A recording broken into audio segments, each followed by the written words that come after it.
Hey guys. Oh, all right. You guys can't see it, but my setup was a little bit easier today as I got a new computer, but I'm still on my old computer for the purpose of this video, just because I haven't had an opportunity yet to test everything that we have going on here. So give me 1 second.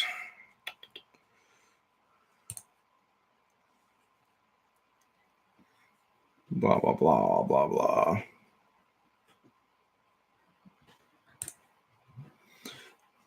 All right, guys, welcome to Trilogy Live. Scott Reek here with Trilogy Talk. We are in episode 9. Sorry I missed last week. Kind of forgot about some prior plans that I had made after I had scheduled. One of the whole reasons I kind of shift back and forth between Wednesday and Thursday is to give me that freedom a little bit to move, depending on what scheduling I have with family or other obligations. And when I thought I figured out that week, I messed up my days.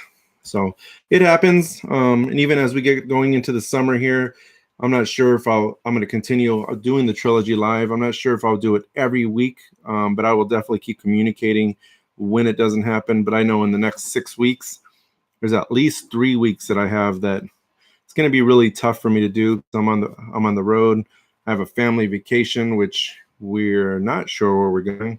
We thought we were going to Nebraska, which I wasn't too excited about, but it was with family. We're going to have a good time. And now we're talking about possibly all getting on a plane and flying someplace. So we've been looking into that. So it could make for a pretty interesting and fun summer. But either way, if I'm going to be gone that week, it's hard for me to record. Also, I will be at Smuggler's Notch here in a couple weeks for a full week of the Masters World Championships.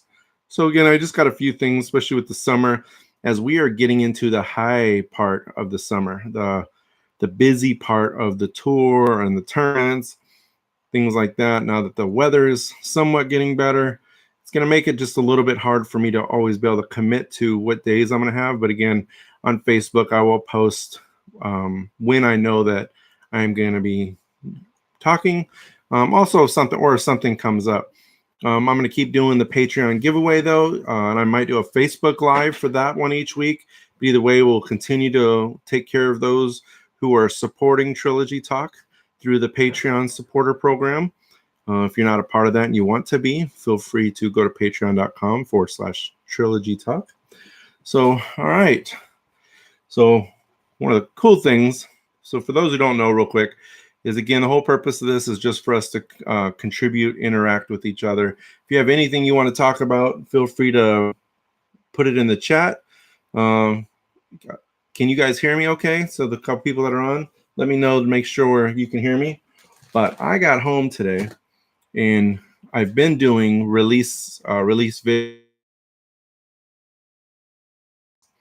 And I kind of forgot, and I think I've talked about it, but for some reason I totally blanked out. But I got home today and I got this disc today, those who can see it. And this is from the Disc Store Disc Member subscription box. And it is a BT Hard Gatekeeper. Bursty. I don't know if the picture really does it justice or not, but it looks good and it feels good. And I've been liking the Gatekeeper as one of the new discs for 2019. This one's very tacky. I think this one's going to beat in a lot faster than the prototypes or even the Trilogy Challenge ones that we got. But again, very tacky. I don't know if any of you guys have seen these. Anybody else a disc member subscriber? I did see a few people online who said they got theirs today. So, but we got this disc. I got this cool patch that is upside down to you, or at least from my view, it looks like it's upside down. Some kind of gift referral promo card. And then I have a sports sack. I like these sports sacks. I really like a lot of them. The Y-Dry ones are probably my favorite. As I don't know why, I just like the chalk that's in them. But one of the things I like about these, more specifically the sports sacks, is they have a bead in them versus just a straight, whether it's a climbing chalk or dirt. Problem is when you get the climbing chalk or the dirt ones and they get wet, they pretty much just turn to mud on the inside. They get clumpy and kind of useless. Well, these beads, they just seem to hold up a lot better in the rain. I mean, nothing after they get wet enough is going to make that big of a difference. But the amount of chalk that comes out, I still prefer the Y-Dry. I do like the sports sacks. There's really not any that I dislike or would like refuse to use kind of situation. But I do like this one.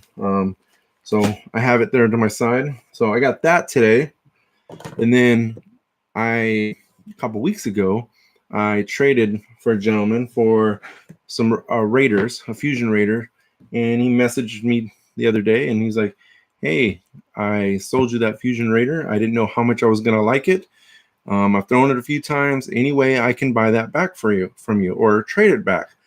And in my trade for a Fusion Raider, I got the Lucid Raider. I thought that was a pretty good trade. So now, to be fair, it was a prototype Fusion Raider that he got. So it wasn't just some stock Fusion Raider. He got a good Fusion Raider of value equivalence. But as a collector, I really wasn't too worried about the Lucid Raider. I figure at some point they're going to be released as a stock item. But you just never know. So I thought it was a good trade. I think I'd only paid like $15 for the prototype Fusion because it had been thrown. The guy I got it from had tested it before. Actually, it was a $30 deal. And for $30, I got the Fusion prototype Raider and I got a special edition Raider. And the special edition Raider is the Raider that I actually like the most. So out of the $30, that was the one I wanted. Figured I could keep the prototype Raider, sell it, trade it, and I would definitely get my value.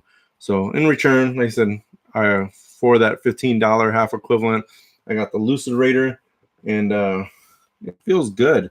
These new, I noticed on some of the Trilogy challenge, like the Vandals, but even this, I don't know if Latitude has changed the formula a little bit for the Lucid or the Opto, but I feel like they're gummy, like gummier than they have been in the past.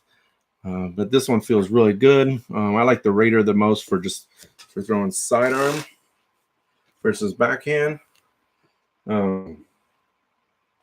don't know. I like the Ballista Pros.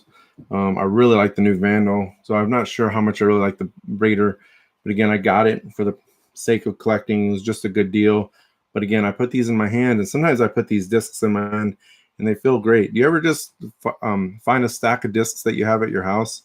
And you pick them up, and it just like, man, this disc feels awesome. Why do I not throw this disc?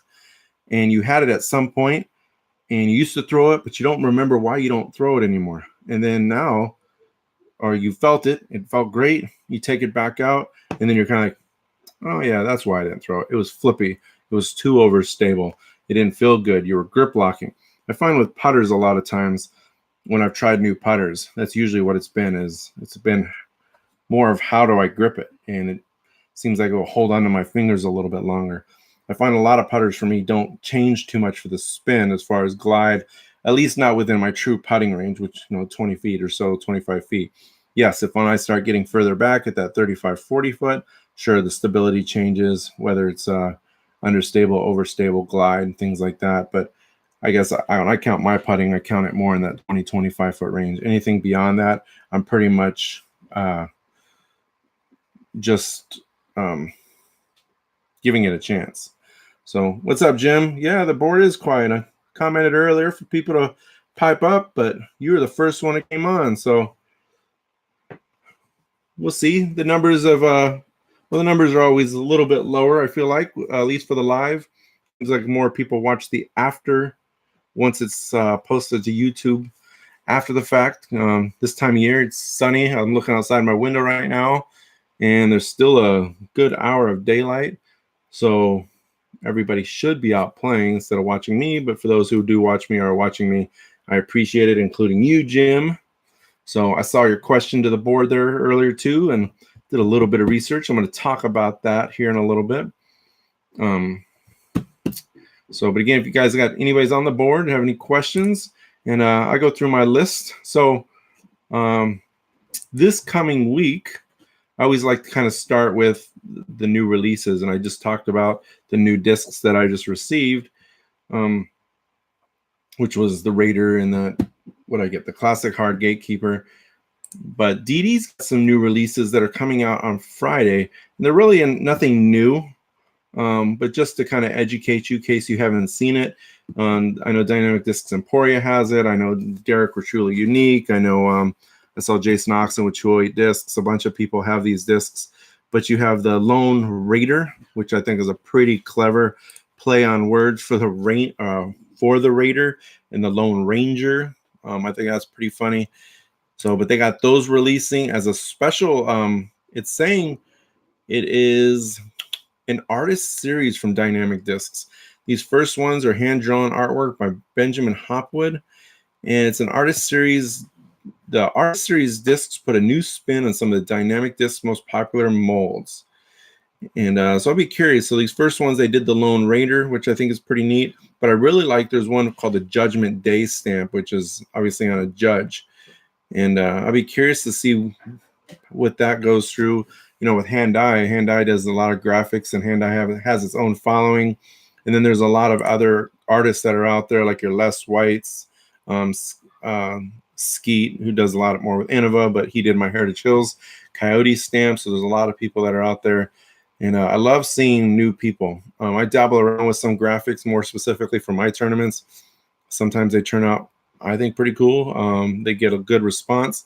Sometimes I design ones that I think are cool, and I don't get anything on those. So I'm always curious to see new artists. As kind of I don't really call myself an artist, but more of a creative person with everything I'm doing. I like to see who's new or what new things might come out. So anyways, we got, like I said, the Lone Raider and the Judgment Day Judges, with the whole new team series of stuff, like the Team Judge, Team Warden. They now have a Team Guard. And I did notice Eric Oakley switched over from Team Marshall to Team Guard. I do like the Guard a lot. I've been curious to try it. I would like it better in a soft plastic. I putt typically with soft judges, but for a long time I did putt with the soft daggers. So I have been curious to try the Judge. I did play with the prototype Guard a little bit. And then last is not last, but then they also are bringing back the Big Owl stamp. I think it's a stamp that they've used for various things years ago, and they brought that back. And actually, Derek Brookard with Truly Unique was able to bring that back, or implemented to bring that back by Dynamic Discs when he put it on some verdicts, some of those classic blend verdicts that he had the exclusive. So Riley's shouting out there, hashtag Team Keystone. And Riley, here, when I get to the Trilogy Challenge that I experienced last weekend, I'm going to talk a little bit about that Keystone. And then the last thing that's ultimately being released on Friday for discs is all the match play discs. So if you've been looking for the Lucid X Escape or the Keystone that was released during the match play, but you didn't play in a match play, which was the Moonshine Keystone, the Medium Keystone, and the Lucid X Escape, those will now be available with the match play hot stamp starting on Friday. So it's kind of my new release spiel. Get you guys up to date with what's new, what's going on. I did see the Dynamic Discs started a live shopping experience, which I think is a pretty neat. Might be a little hard for some of the other retail stores, but I don't have a retail store, so I'm not too concerned about it. I just want to see players have good experience and get Trilogy discs in their hands. So we'll see how that works with Dynamic Discs. All right. So if you didn't catch it earlier, I said I got a new computer. And one of the things with my new computer was so I can do this a little bit better, which I haven't learned the software yet. So you still see me in the old way. But with the new computer, I had it where I had all these different monitors set up to the computer that I'm currently on, which is just my laptop. Well, now I have this new computer, which is actually more of a gaming computer, so much faster. I've been playing with the videos. If you haven't seen, I did a TD video. I did a Trilogy Challenge round coverage I've been working on, and some of the graphics, just so much faster. I would have never imagined that my computer would be that big of a deal. But today, I'm only on my laptop with my microphone and my camera. So when I am looking around at other things as I'm talking to you, I think it doesn't change anything for the way you see me, but I can't see you because I'm bringing another image over the top of you to see what I want to talk about. Yeah, Jim, Derek was doing some clearance stuff, which is funny because a lot of those were my discs, especially the World's discs.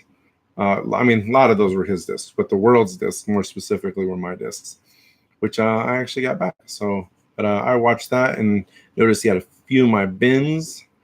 So we seem to trade off a lot on a lot of variety of different things. So, all right, guys. So this coming weekend, and actually I believe that starts, what today is, Wednesday. So Friday, the Beaver State Fling. Be real curious. So I love that part of Oregon, Estacada or Estacada, Oregon.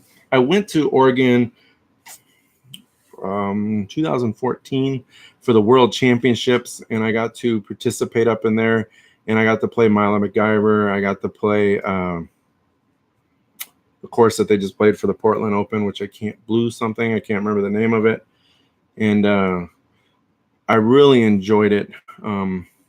Actually, the park that I enjoyed the most out of all the courses was Pier Park, Pier, which we did not play. I think the ladies played it. We played it after the fact, and we really enjoyed it. But I really enjoyed both the Milo MacGyver courses. Just some of them just really old, big trees. You're kind of isolated. You are in a state park, so to speak, but you don't really feel like it. You're definitely separated out from all of it. And when you're throwing through some of these big trees, I remember joking in 2014 when I was there, some of the almost like big ferns and stuff that were up. I felt like a velociraptor was going to jump out at you. It just looked like old dinosaur setting.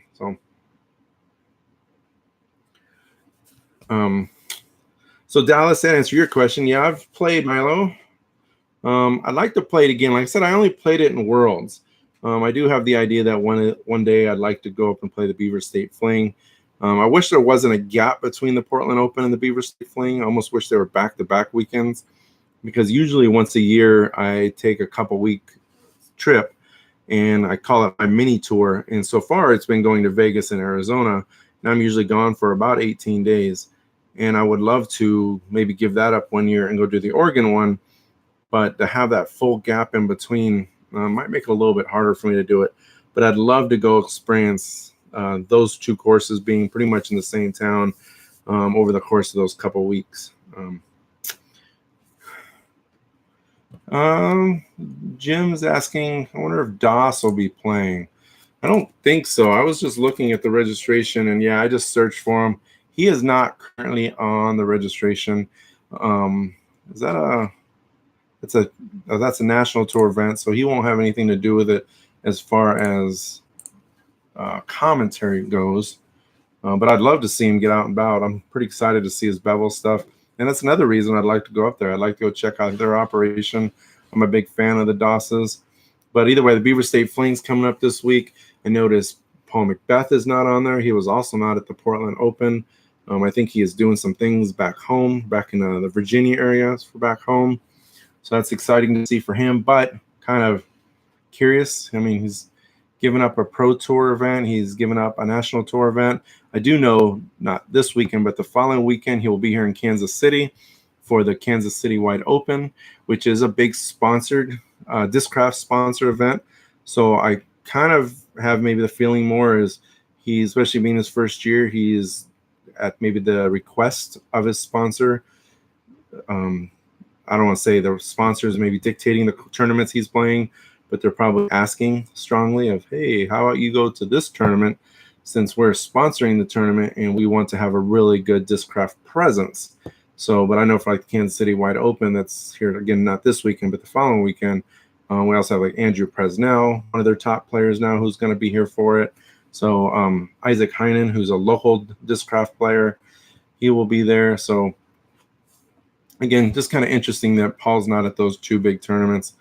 But either way, Beaver State Fling, they have 80 players in the Open and 24 in the Open Women.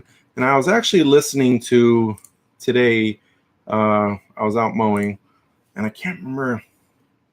Oh, it was on Smashbox. If you watch Smashbox on Tuesday, Sarah Holcomb had talked about it, and I never really thought about this before.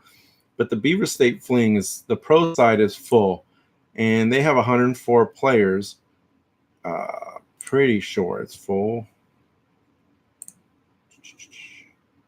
Yeah, they both have massive wait list. But the reason that they don't hold as much is because they have the AM side. The AM side, which has, I don't even know. Let's see if I can see that really quick. Beaver State Fling AM. Yeah, the AM side has 195 players. Now, I don't know from experience. I assume that that 195 is probably not totally separated out from where the pros are at. But compared to a lot of the other big events, I mean, even 24 Open Women, that sounds awesome. But some of these past events we've been getting have been considerably more, or even the men.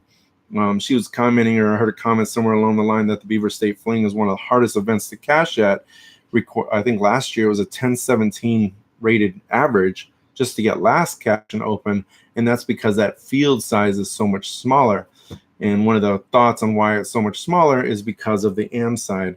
Again, 195. And I do understand from a tournament director standpoint that that's a money generating perspective, but they were talking about probably the need to go to another weekend for that. And that does make it hard. I know as a tournament director looking at big tournaments, nothing, and I'm not even running anything to that size at the moment, but to have the idea for growth and separate weekends like that, it's double the staff, it's double the commitment.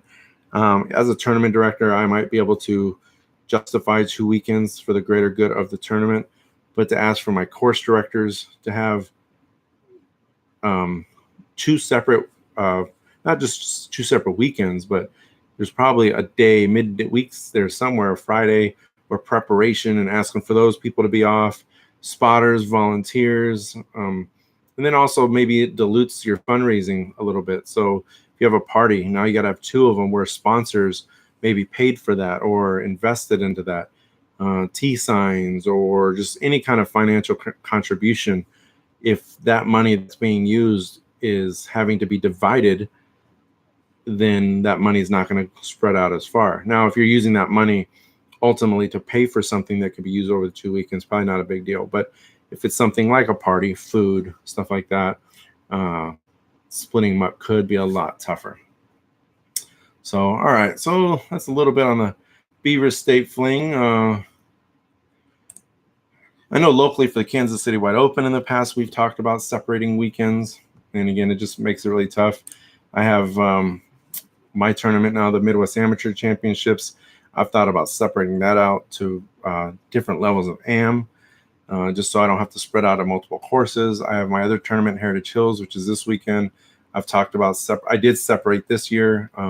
Actually, the pro side is very weak compared to the AM side this year. But again, it's only the first year. Everything takes a little bit of time to grow. But it's the idea that even like just this weekend where I have pros on one day and AMs on the other day, it's 2 sets of everything. So I provide food, and now it's twice the expense of food. And especially where my Saturday has half the amount of people as Sunday, it doesn't change my expense, but it changes the amount that's being used. So it's harder for me to not be wasteful. So when you're running bigger tournaments, such as like the Beaver State Fling, to just manage that money for something so large can be a challenge in itself. So, all right. I don't know if any of you guys saw, I released a video. I saw Zach pops up, Heritage Hill Stamp Preview. Are you asking me to preview the Heritage Hill Stamp, Zach? Because if you are, you haven't been looking at any of the Facebook stuff, because that stamp's been posted for the last 6 months. So I'm not sure what you mean there, Zach.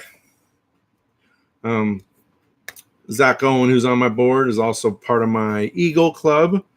Got 2 Eagles last year. He will not be getting 2 Eagles this year because, well, one of the holes that he got the Eagle, I had to move because of this silly Mother Nature, evil Mother Nature is changing up my course, and I do not like it, not one bit.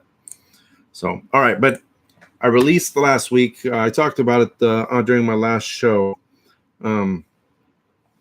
of wanting to do a series of videos on just how to be a better tournament director, how to become a tournament director, and how a player can start to understand more of how a tournament functions. So even if a player has no interest whatsoever in being a tournament director, by watching some of those videos or watching what I plan on doing with these videos is hopefully it'll make you a better player. It'll help you learn what to expect, not only for good and bad. So sometimes a player will go into a tournament with expectations, but not really understanding how things are or why things are the way they are. But at the same time, sometimes the tournament director might be lazy or isn't doing something the way they're supposed to be, or sidestepping some process. Well, as a player, hopefully the goal is there that you'll understand what it takes to do that process. So then you can make a determination of why that tournament director did that. It's kind of a way for you almost to be able to grade the tournament director. So, but anyways, last week I released TD 101, which I called Why. And if you haven't seen it, I encourage you to go check it. But really that whole series or video for that one is, in my mind, when anytime I'm getting ready to create a brand new tournament for the first time, I have to ask myself, why am I going to create this tournament? What is the purpose? What do I want to gain from the tournament? And the way I talk about it in the videos, it can be a fundraiser. It could be for charity. It could be, and in my case, it's usually just a tournament, sometimes a different style tournament or a tournament on a course that doesn't normally get used. But I'm trying to create something that has that can build some steam, gets a following, becomes an annual event. Most of my tournaments that I work on, I'm not trying to make just a one and done tournament. I'm not trying to just make what I call a tournament in a box, very simple.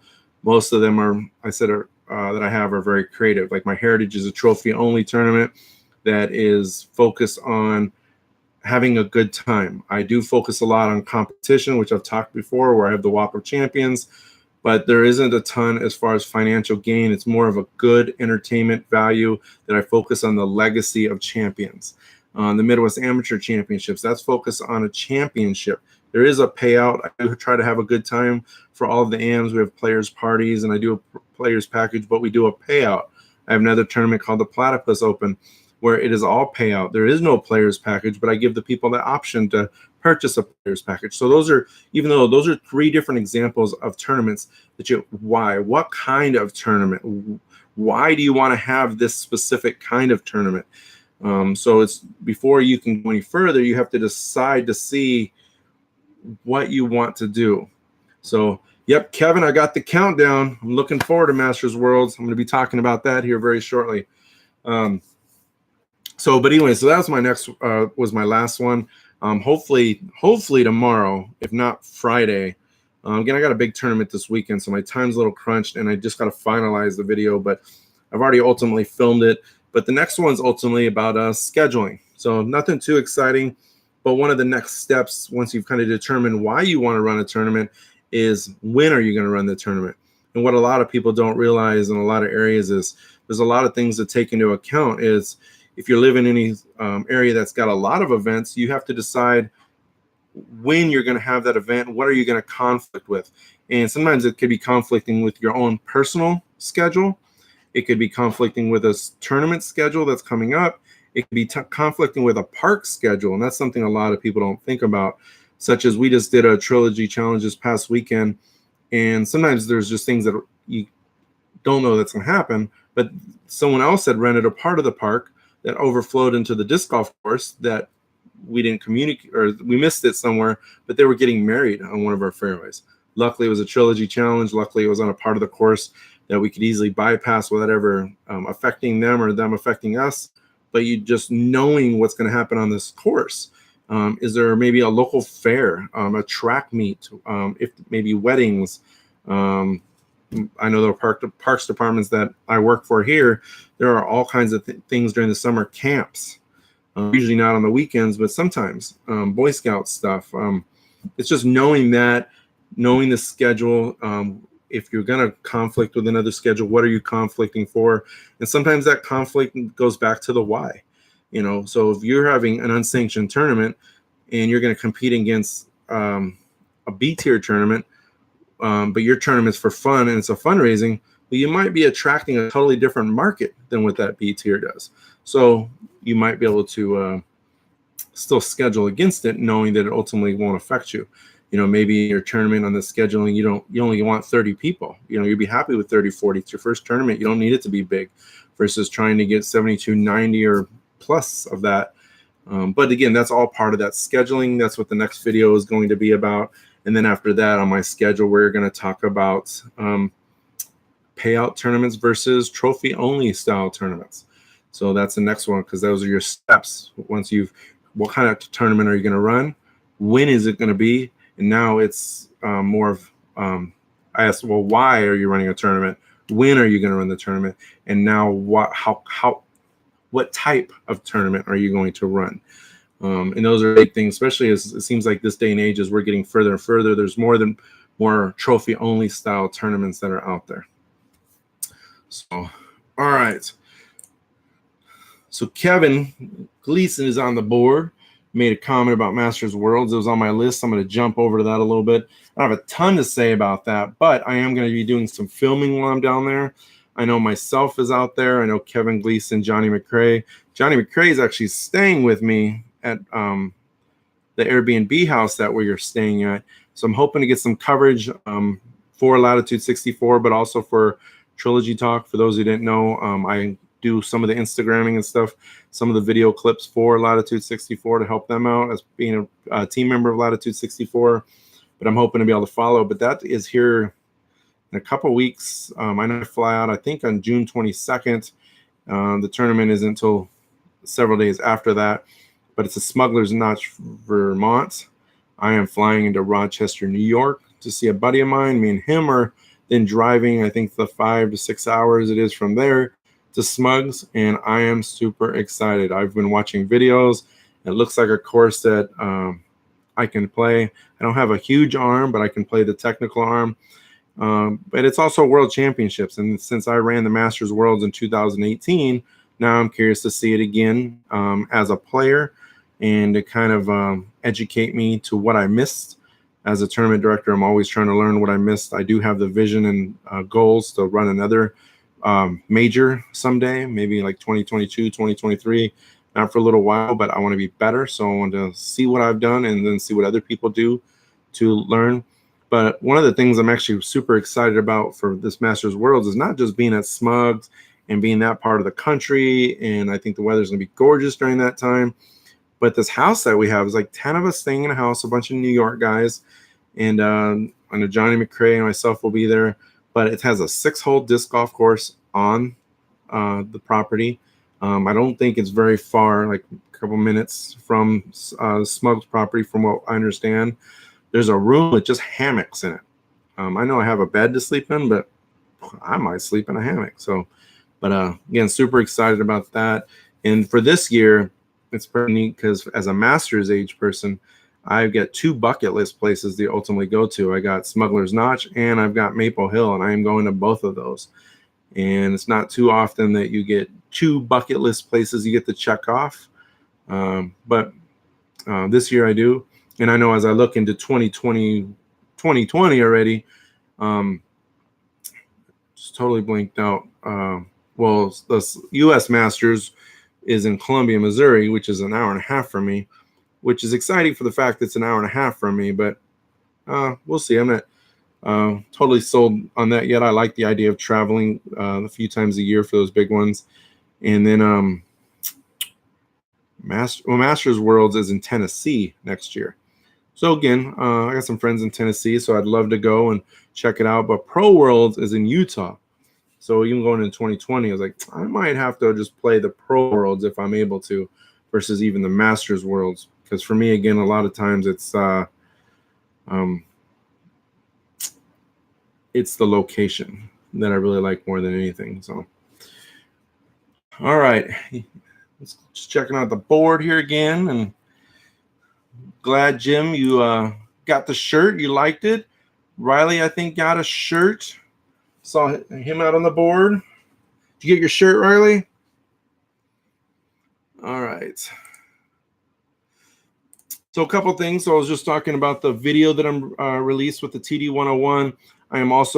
I started with Instagram, and I've put it over a little bit on my Facebook page, but I created what's called the dynamic journey, which Josh Regal was the one who suggested that name. And so I was pretty excited with that. But really what I was trying to do is follow the history of dynamic discs. So the first 4 discs ultimately released were part of the original 4 that came out December 2012.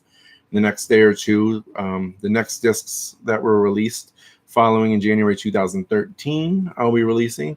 For those who are watching, give you a little heads up. It was the Biofusion Trespass that came out during that time. I think those 3 of those 4 came out, but the Escape, Fugitive, and Trespass all in Biofusion right at that time. I can't remember. But for those of you who don't know, kind of the reason I have that data is, again, I've been with Dynamic Disc since the day they've decided to become a manufacturer. And I have saved every email that DD has ever sent out.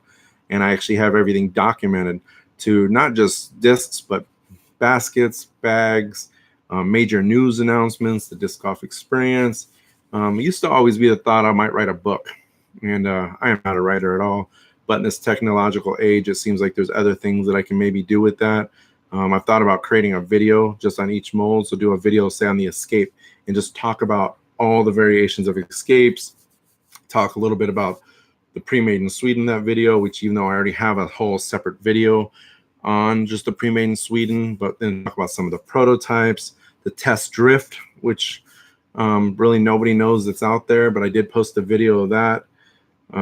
At some point, Riley, yep, I'll get to the suspect. The suspects, like I said, I'm trying to go in the order of when they were released, and the suspect hasn't quite got there yet. The suspect came out pretty close right around the time with the Renegade.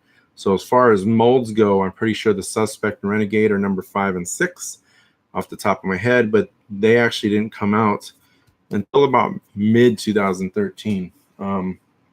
So I got a few discs prior to getting to them, but I will definitely be doing that for the suspect at that time. So, but I'm going to do that video at the TD video, and I'm working on a video that I did for live coverage with included myself, a local guy named Bo Seigan, Travis Trober, and Ava Meyer, and we all played the Trilogy Challenge, and I filmed it all, and we're going to do round coverage of it, and you're going to see how bad we all are.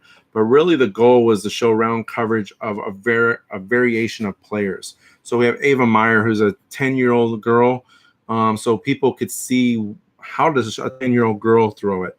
Bo Seigan, who's a 900 or 890 rated player. It kind of shows people a little bit more how he can play. I'm a 930 something. Travis Trober's a 950 something. And really what my goal was is, so like Dynamic Discs put out a video with Eric and Robert and Bobby playing the Trilogy Challenge. And although Bobby definitely relates down a little bit more, Eric and Robert don't. They're 1,000 rated players. So I think they play at a different level. And although it was fun to see what they could do, and Eric was putting lights out in that video, the whole purpose of the video that I'm working on now is to show the world of what an average, a young female, a 900 rater, 930 and 950. I wanted another woman to be able to be in there. I just couldn't make it work the way I wanted to. But either way, I got that video that's getting ready to come out. And then next week with the Kansas City Wide Open, I made arrangements already that I'm going to be doing some filming with both Rebecca Cox and AJ Risley. So see some highlight footage of that. And at the very beginning of this, I was talking about, I don't know how much during this prime of summer I can continue to do Trilogy Live consistently every week. But I want to make sure the footage is coming out more consistently. And I've actually been, because of the weather that we've been having with my day job, it's made it a lot harder to film during the days the way I used to during the early part of the year. But I'm going to be able to balance that a little bit more. But knowing that I'm going to be gone for a few weeks, I want to make sure that I at least have 1 or 2 pieces of content coming out each week to keep everybody informed of all the different stuff that's going on. So that's kind of my videos that ultimately that I have coming up. If there's a video concept that you like that you would like to see me do, I did the round coverage for Trilogy Challenge. I don't think round coverage is something that I traditionally am going to do too much of. I don't enjoy it. I like editing, but I guess one of my philosophies with it is there's a lot of people out there who do round coverage. And to compete with those guys are good and they have full-man teams. I'm pretty much a one-man operation. So I enjoy doing like the highlights. You've heard me probably say it before that I call my show more of a variety show. I create videos and pictures on whatever comes to my mind that I want to educate or as I've learned about it. And so that's kind of the direction ultimately I've been going. And even with some of these other videos, I've had the opportunity to do round coverage, but I like just highlighting those shots. And I think they're more fun to watch. And I think you have a little bit of B-roll to them. And they last for minutes versus an hour. And it's something I can ultimately do on my own. So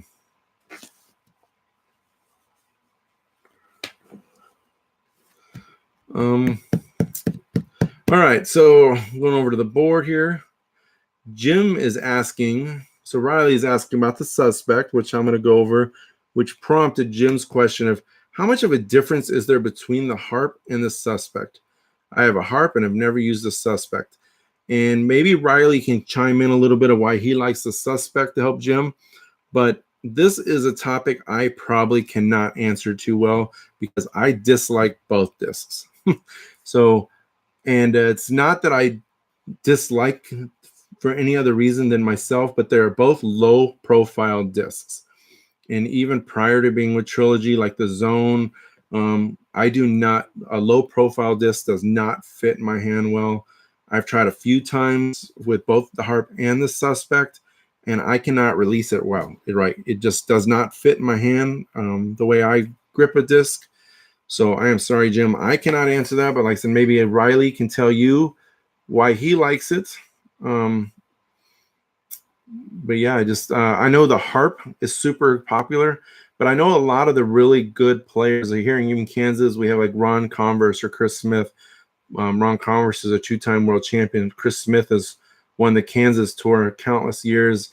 He's probably one of the, if he's not the highest rated player in Kansas, he's a very close second behind EMAC, but I think he's probably he's got to be right up there. But anyway, real good. Swears by the suspect. There's a lot of people that I know of who are of good talent who really like the suspect. I know I've seen a lot of people look for the suspect X who have made that suggestion. But again, for me to answer that, I can't answer it very well because I don't know. I don't throw either one of them. Like I said, they don't fit in my hands very well. All right. So Trilogy challenge. So I talked about that I created a video of it. I'm not going to go over too much of it so I don't spoil any of it into a video. But I did want to talk about the discs. And I do not have them in here with me. But yeah, the Vandal, the Keystone, and the Gatekeeper. So when I went through the prototypes that I got earlier in the year, I thought for sure I did like the Vandal. I didn't think I liked the Keystone too much. And the Gatekeeper. The Gatekeeper was gold and money. I've got a couple prototype Gatekeepers in my bag. I love throwing them. But Trilogy Challenge Day came. I was like, all right, I'm going to throw the Gatekeeper the most. It's straight. I can control it. We played at Waterworks Park in Kansas City, Missouri. Very picturesque, but elevated course. We had everything in a short position. The leader, the ultimate winner, was a shot of 48, so 6 down on the course using the Trilogy Challenge discs. And I played with a couple throws with them beforehand, and the Gatekeeper wasn't flying as well, at least not the tournament one. So when I just played League yesterday, I was throwing my Proto one. It was flying exactly the way I remembered. The tournament one from the Trilogy Challenge, just again, wasn't coming off my hand as well, so I didn't throw it a ton during the event. But the disc that ultimately surprised me really was both the was the Keystone. So who was it that just was talking about the Keystone? Riley. It's talking about Team Keystone. So I putt with a judge, and I've putted with soft judges pretty much since the beginning. I've dabbled in soft daggers. It's really the only disc I've strayed away from with the judge, but the judge ultimately is what I've gone to. And anytime I've played with other putters, it just didn't work. So, and I like soft. And the way I grip a disc, especially a putter, if it's too firm, it literally just kind of pulls away. So this is a Raider, but like when I go to putt, it like will just push away like this, but soft will almost form to my hand. So when I'm putting, especially, and I putt fairly hard, it just seems like it comes out of my hand a little bit better. So I got the Keystone. Actually, right off the bat on hole one, again, I'm not going to get into too much because you'll see the video, but I throw hole one and I just throw it on a rope, the Vandal, and it just stays really straight. And I was like, holy moly. And I just kept going. I don't know how far I threw it. It was slightly downhill, but I was 80 feet past the short pin on hole one. For anybody who has played Waterworks, and it went straight the entire time. Didn't flip up, never hyzered out, just dead straight. And so then I throw out, and I have to make my first putt. And already getting into that putt, I'm like, oh, this disc is too firm. Wasn't a big putt. It was probably like a 18-foot putt, but uphill. And I actually had all my warm up because I ran the event during the day. I was like, oh, it's not going to come out of my hand very well, and it did. It came right out of my hand. I'm like, okay. And then throughout the majority of the round, I was putting pretty well. And I kept thinking to myself, I didn't feel like I had the confidence in the putting. And I even made the comment a few times to Travis Trober, who's on the card with me, is like, it doesn't feel good in my hand, but it is coming off my hand very well. And I felt like the reason it didn't feel good is because of that firmness. So I feel like if I got to, when the soft keystones ultimately come out, I would like to try that out too. But just like I said, I'd like to try out the soft guard as well. I don't know that anyone will make me stray from the judge,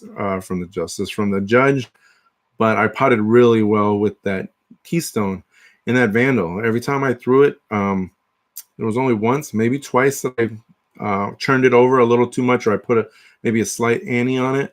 I'm sure it was a little bit more me than the disc, because even when I did try to turn it over, hole 14, which we have out there, is about a 450-foot shot. Maybe it's not that far, maybe like 430, 420, 415, somewhere in that area. I cranked on it, and I was probably about 20 feet left. Again, slightly downhill, but it never turned. It just pretty much, it flipped the flat, stayed straight for a really long time, came out. Again, when the video comes out, hopefully it comes out in the next week, you can see how I did that. I'm going to talk about some of that stuff in the video so you could see, at least on my caliber of play. And I'm not a very tall guy. I'm, definitely got a little bit of mass to me, which is mostly cookies and ice cream, but you can see how those fly. But I loved the discs. If you haven't got a chance to check out the Trilogy Challenge discs yet, I encourage you to do them, but I know I got a couple of extras of the Vandals, and I already had a couple of the prototypes as well. And I actually think I need to kind of throw them side by side to see if there's any difference. So, all right, so today I'm looking here on Facebook again real quick. I just want to get the exact thing that was said, but I posted today about the Trilogy Live, and Mr. Bevins asked a question. I posted out there that I was doing the show tonight, and I asked if there was any questions to put them up, and he asked me about shoes. So I did a little bit of research on those shoes, and I was looking for the question just so I can make sure that I'm asking it right. So he just asked to talk a little bit about what people use for footwear while on the course. And so the answer that I'm going to have, the answer, I don't know if it's going to answer your question again so much, Jim, but I'm going to kind of talk about my opinion on shoes in general for disc golf and kind of expand a little bit on things that I've seen debates on and talk. But the type of shoe ultimately I just wear something that's got a lot of traction. I'm a big fan of Keens and Solomons. I wear those two the most. A lot of people prefer waterproof. I don't like the waterproof because my feet sweat a lot otherwise. I would rather I don't like wet feet, but I do, if the situation really calls for it, for like rain, I wear like not a seal skin, but a water sock, which is basically, it's not neoprene, but it's a material that you put over the top of your sock. It's not skin tight. It allows for some breathing, but it keeps your feet from sweating and it keeps water from going through. So I do not like waterproof for that reason. I don't like the hot and then makes my feet, I feel like it makes my feet feel heavier. Those are the two particular brands. I know a lot of other people like the Adidas, Terex, Merrell's, stuff like that. However, so really kind of what I was going to talk about is shoes, as long as they're, the most important part for me on it is a shoe is comfort. And make sure they have grip. If you're gonna have like I've seen people go out with skater shoes as an example. I don't personally like them because they don't have grip, but some of the people I'm watching throwing, depending on the kind of terrain that you have for tee pads, might make a difference. But really, it's about comfort. So one of the biggest debates that you see a lot is how long a shoe will last. And if you do any research, like if you just go to Google right now and just say, how long should a shoe last? You're going to get a few different responses, but ultimately it's going to say a shoe should last anywhere from 6 to 12 months. Most of them are telling you about 6. And that's talking about the performance of the shoe, not necessarily how long a shoe is going to break, but how long a shoe should do its job. And that's based on if you average like 10,000 steps a day. Well, with disc golf, we put a lot of wear and tear on those shoes. I think if you're going to get if you get 6 months out of a shoe, no matter what you paid for the shoe, and that's what they'll talk about. It doesn't matter if you're getting these high-end Keen or Salomons, they're still only intended to last that's 6 to 8 months, maybe 12 months, depending on your use. But really, it's more about support and comfort. I think you could just as easily, if you're looking at a $150 shoe and you're only getting 6 months out of it, I think you could just as easily go over to a Payless and get a good trail shoe. As long as it's comfortable and has that ankle support, it should last for at least that 6 months. Now, yeah, there are cheaper ones out there. If you go to like a Walmart or Target or some off-name shoes, the fabric isn't going to be able to handle the twist of like your ankle and your toes that are coming off the front, and ultimately it's going to cause it to rip. But any kind of solid shoe, it doesn't, not necessarily the cheaper shoe, but even then, I mean, you go to Walmart and you buy a $20 shoe, and you go through it and lasts you a month and a half, well, so be it. I mean, by the time you pay a year's worth of shoes, it's still, you're going to be ahead of some of the high-end shoes. Now, with that said, I wear pretty much predominantly Keen and Salomons, but it's because that is what I feel is the most comfortable. I don't mind paying a little bit extra for comfort. And my shoes do sometimes, I've had some that have lasted me a year or so. I have had some of the Keens and stuff that have only lasted me for a few months. So it kind of is a give or take a little bit. I don't know if Jim, if I answered your question at all. I guess if you want to elaborate on that a little bit more, or let me know if I got it covered, I'll gladly continue to do that. Brett, you were only 49 minutes late. You were probably out playing around someplace. So, did you get into Heritage Hills yet? All right. Look at my screen here. Blah, blah, blah.